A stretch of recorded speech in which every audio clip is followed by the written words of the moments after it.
네, 계속해서 이어서 주요 공시 내용들도 살펴보시죠. 화면 통해서 체크해 보도록 하겠습니다. 현대중공업의 7월 매출이 6,850억 원으로 집계되면서 전년 대비 3.19% 증가했습니다. 제주항공이 3,200억 원 규모의 유상증자를 결정했습니다. 롯데관광개발의 창업주가 차남에게 자사주 410만 주를 증여했습니다. 현대로템이 폴란드와 4조 5천억 원 규모의 K2 전차 공급 계약을 체결했습니다.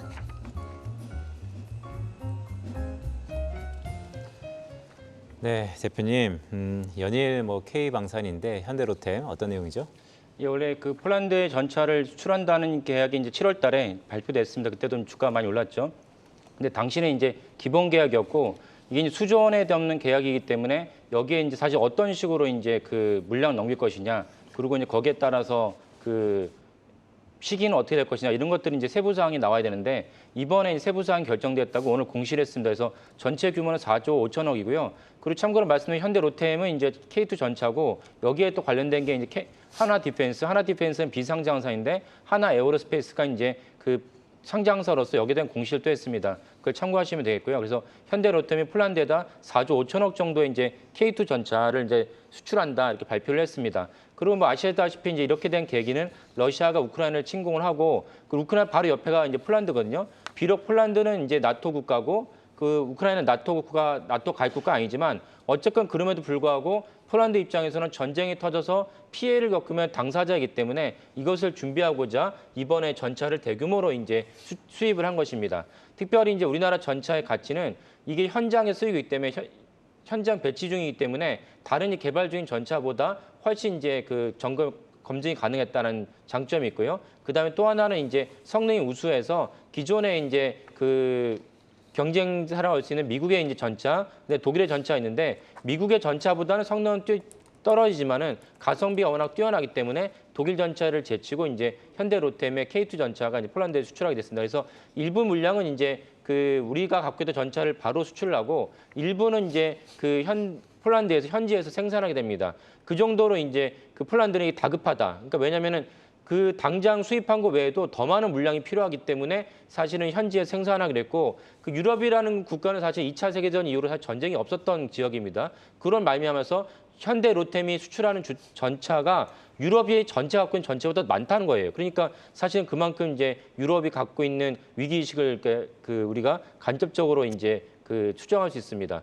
또 하나 주목할 점은 그 이렇게 이제 그 제가 계속 지속적으로 말씀드리지만 방위산업체의 이제 기본적인 속성이 방위산업체가 일정 이상 물량은 이제 보장이 되지만 당연히 그 영업이익이 높아서는 안 되죠. 왜냐하면 국민 세금으로 이제 방위산업을 갖다가 그 갖고 있는 거기 때문에 그래서 영업이익률이 보통 한 5%입니다. 근데 5%인데 이렇게 외국으로 수출할 때는 얘기가 달라지죠. 그래서 영업이익이 한 10% 정도 되기 때문에 이런 점에서 매출의 물량도 늘어나지만 영업이익률도 대폭 늘어난다. 이런 두 가지의 이제 그 이득을 갖고 현대로템의 주가가 올라가고 있고 그다음에 또 하나 주목할 점은 그 나토가 사실은 기존에 계속 EU 국가들에게 나토 그 가입 국가들에게 얘기했던 게 너네 GDP의 2%는 방위비로 지불해라라고 얘기했는데 대다수 지키지 않았어요. 그러니까 미국이랑 뭐 이 정도만 지켰지 사실 나토 그러니까 유럽의 주축 국가를 쓰는 프랑스, 독일 등은 스페인도 안 지켰거든요. 안 지킨 이유는 뻔하죠. 왜냐하면 당장 뭐 전쟁 위험이 없는데 그 언제 있을지 모를 그 위협을 위해서 방위산업체를 갖다 방위산업에 놀린다는 것은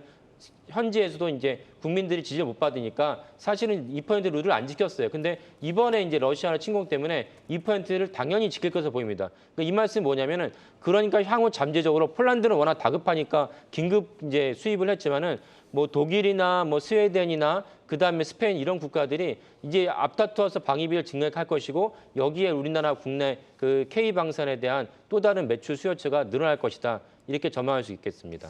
오늘 급락장 속에서도 일부 방산주들은 신고가를 경신하기도 했죠. 한화에어로스페이스가 아직까지도 강세를 유지해주고 있는 가운데 현대로템 오늘 장 초반에는 강한 흐름이었지만 지금 현재는 약보합으로 전환됐다는 점 전해드리겠습니다. 다음 살펴볼 공시는 롯데관광개발인데요. 어떤 내용입니까? 롯데관광개발은 사실 주력 그 사업은 이제 제주도에 있는 카지노 사업입니다. 카지노 사업인데 카지노 사업은 이제 국내인이 내국인이 들어갈 수 있는 카지노는 유일하게 이제 정선에 있는 강원랜드죠. 나머지는 다 외국인 상대로 영업을 하는 것입니다. 그러니까 그 말은 뭐냐면 코로나 때문에 사실은 대다수의 외국인 상대로 하는 카지노 사업은 엄청난 이제 곤욕스러운 일을 겪었습니다. 이제 코로나 끝나니까 롯데관광개발의 어떤 주가나 매출이 이제 우상할 것이다 이렇게 전망이 되는데 장 마감 이후, 그러니까 금요일 장 마감 이후 롯데관광개발의 창업주의자 회장인 김기병 회장이 그 차남이 이제 김양준 대표에게 증여를 했던 것입니다. 그러니까 증여를 할 때는 증여세가 발생을 하는데요. 현재 증여세의 기준은 증여일을 발표한 날 전후 2개월의 주가를 평균 냅니다. 평균 낸 금액을 갖다가 증여세를 산정을 하니까 그러면 이제 당연히 증여를 하는 당사자나 증여를 하는 당사자, 물론 증여세는 증여받는 당사자 냅니다. 증여받는 당사자나 지금이 향후 2개월의 주가가 저점이다라고 생각할 때 증여 시점을 고르게 됩니다. 그것이 이제 합리적이라고 추정을 하죠. 그렇단 말은 2개월 후에는 주가가 올라갈 것이다. 이렇게 이제 우리가 전망할 수 있습니다. 그 롯데관광개발은 사명에서 롯데라고 돼 있는데 왜 그 롯데그룹의 어떤 신격호 회장 신 씨가 안 보이냐 이렇게 전망하는데 그 처남입니다. 그러니까 매제입니다. 매제. 그래서 그 친인척인데 사실 일찌감치 계열 분리했고 롯데그룹과는 완전히 이게 무관하다 이렇게 이해하시면 되겠습니다. 그래서 김경호 회장이 오랫동안 경영을 해왔는데 김경호 회장이 이제는 이제 연세가 있어서 80이 넘었습니다. 80이 넘어서 이제 장남에게는 이제 광화문엔 동아면세점 아실 텐데 동아면세점을 장남에게 주고 차남에게는 롯데관광개발을 이제 주는 것으로 이미 이제 어느 정도 일단락이 됐습니다. 그래서 이번에 롯데관광개발에 더 이게 증여 지분을 하면 말미암아서 그 경영권에 대한 체제를 안정시키려 하는 것입니다. 그래서 이번에 만약에 이렇게 대규모의 금액을 증여한다는 것은 2개월 정도는 주가가 횡보할 것으로 당사자들도 전망한 것이죠. 근데 그 후에는 올라갈 것이다 이렇게 전망을 하고 증여를 했다 이렇게 보시면 되겠습니다. 여기에 또는 우리가 이미 뉴스를 들었지만 일본에서 자국민에 입국하는 이제 그 방문객에서 코로나 PCR 검사를 면제했습니다. 그러니까 직접적인 롯데관광개발의 수혜는 아닌데 그렇게 일본이 적극적으로 문을 열면은 당연히 일본인들 입장에서도 외국으로 나가고 싶겠죠. 그러면 이제 그 수혜를 간접적으로 제주도 롯데관광개발이 입을 것으로 여겨집니다. 그래서 롯데관광개발에 대한 전망적인 리포트와 전망이 좋습니다. 네, 오늘 도움 말씀 여기까지 들어보도록 하겠습니다. 지금까지 타키오 뉴스의 조호진 대표였습니다. 고맙습니다. 감사합니다.